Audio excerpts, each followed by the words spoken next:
I'm Sujantra McKeever with Pilgrimage of the Heart Yoga. And today I'm thrilled to be doing this interview with one of the teachers at Pilgrimage of the Heart, Danielle. Welcome, Danielle. Thank you, Sujantra. I'm always fascinated to hear what initially brings someone to yoga. So I'm interested to hear what was going on in your life, or what brought you to the practice.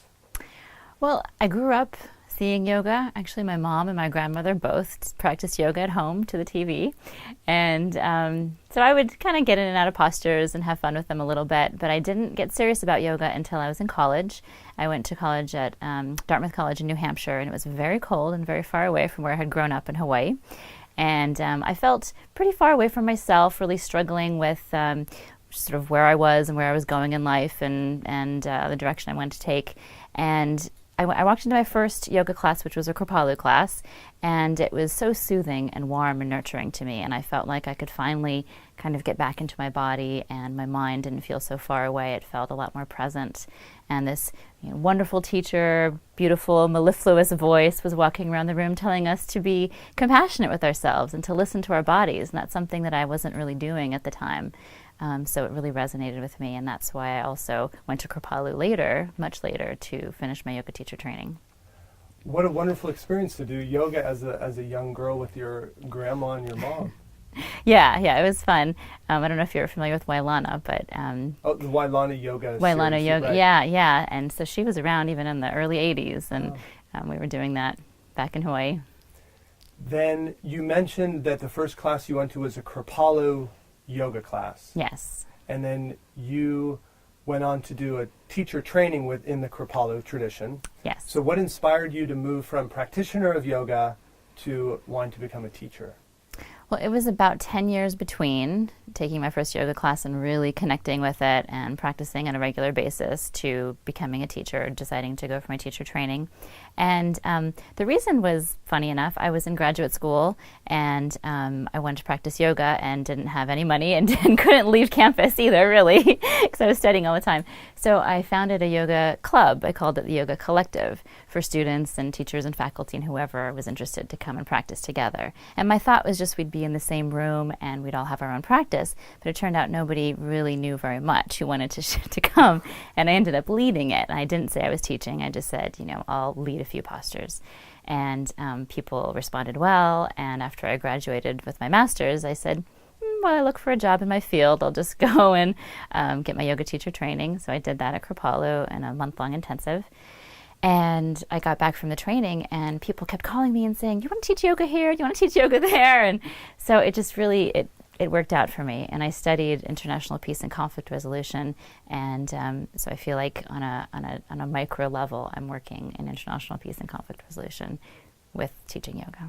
I like how your becoming a teacher grew out of like the real necessity that you wanted to do yoga, you got a group of people around you, and you became a teacher. I've heard the story of how Mother Teresa, who we, grew this huge Catholic order and all of this work around the world, but it all started with being in Calcutta one day and seeing a man dying on the street and no one would do anything. So she jumped down to help the guy and told this guy to do this and this guy to do this, and so it organically growing. And I think people out there watching can know that from the innate yearning to do yoga, they can start a group and they can learn and they can teach. Absolutely. I love that about yoga, that it's, it starts with just one, really. I mean, it's a grassroots effort. Right. Yeah. Now, a little more about the Kripalu teaching. Mm-hmm. So can you tell us what, probably a lot of our viewers aren't that familiar with, there's Hatha yoga in general, which is the basic asanas, but as you traverse the landscape these days of yoga, you find Iyengar yoga, Shivananda yoga, integral yoga, many different forms of yoga. So what would you say is not unique, but what are the important points that Kripalu augments? Sure. Well, I think that a Kripalu yoga teacher can teach a lot of different things. It's not one particular physical style, I would say. You can have a gentle Kripalu teacher, you can have a hot flowing Kripalu teacher.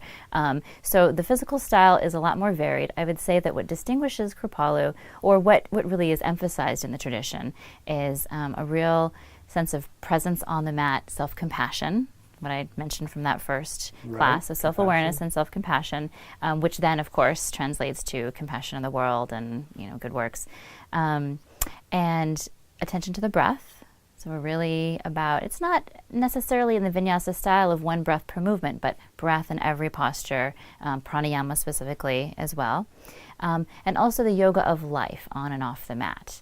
I would say that Kripalu Yoga, it's really emphasized that yoga is meant to transform, to change your life, not just while you're practicing and not just your physical body. Physical body is the doorway that we go through for these really deep changes. So when you say compassion on the mat, and the initial class you had gone to, the teacher talked about being compassionate to yourself, what would be an example of not being compassionate to oneself? What do you see going on in classes that is where you can teach someone to be compassionate? Well, you see frustration on people's faces when they're in a yoga class. They want to look like the person next to them, or they want to look like the teacher, or that, they're just frustrated that their body is not at the same place as everyone else in the room. And in Kripalu Yoga, it's really, the focus is really internal. It's really not about what's going on with every other person on the mat, knowing that every body is different and every day is different. And it's really about getting to know oneself. And then, the physical practice has a lot, it's a lot more fluid once you accept that, right? But it's also, it's much less strenuous and effortful, I would say. It's a lot more ease. Yeah, we can tend to be so judgmental of ourselves, of other people, and Absolutely. we're not doing good enough, or I don't look a certain way, so that compassion and acceptance of oneself. Yeah. Sounds like a great focus for practice. Mm-hmm. After all these years of practicing on your own, becoming a teacher, starting a group in college, the degrees you have, what role does yoga play in your personal life at this point? Well, as mother of 2 little kids, yoga is really part of my everyday life. And being present in the moment, being as mindful, as compassionate as I possibly can be with my children and with myself and with my whole family. So I wake up in the morning, take a deep breath. Okay, what do you need today? Because kids need a lot, and that's just my daily life right now. I try to set aside some actual time for practice, some pranayama and some asana. Sometimes it's 5 or 10 minutes on my mat a day. Sometimes it's a few minutes while my kids are running around and doing down dog underneath me. Sometimes it's a half hour, an hour of dedicated practice. So it really does vary just based on what's happening in life and what I need. Sometimes legs up the wall is my most valuable practice, just to connect and restore and let my circulation flow.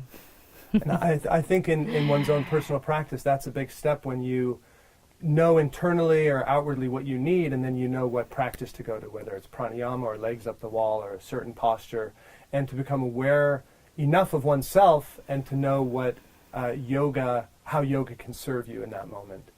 Absolutely. And I think that's been a huge evolution in my life, from having to feel like I have to go to a class or feeling like I have to, be with a group of people, which is wonderful. And I love that energy and I continue to do it.